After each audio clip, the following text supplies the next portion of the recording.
నమస్తే, welcome to ట్రూ9 news. Mandalapalli గ్రామ పంచాయతీలో పలు సమస్యలపై బీఆర్ఎస్ ఆధ్వర్యంలో వినతి పత్రం.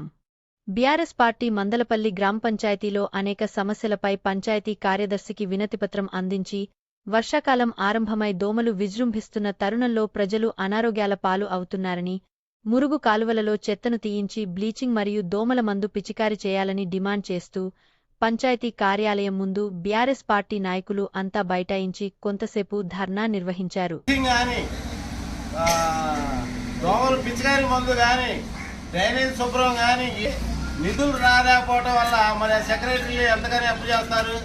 గవర్నమెంట్ నిధులు వెంటనే విడుదల చేసి ఈ పారిశుద్ధ్య సంబంధించిన పనులు మొత్తం పూర్తి చేయాలని, తర్వాత ఇందిరమ్మ ఇళ్ళు అర్హులైన వాళ్ళకి ఇవ్వాలని, తర్వాత రేషన్ కార్డులు కూడా అర్హులైన వాళ్ళకి ఇవ్వాలని చెప్పి మేము మా బీఆర్ఎస్ పార్టీ నుంచి డిమాండ్ చేస్తున్నాం. జై తెలంగాణ, జై తెలంగాణ. కేసీఆర్ గారి నాయకత్వం, కేసీఆర్ గారి నాయకత్వం, మత్స్య గారి నాయకత్వం, మత్స్య గారి నాయకత్వం.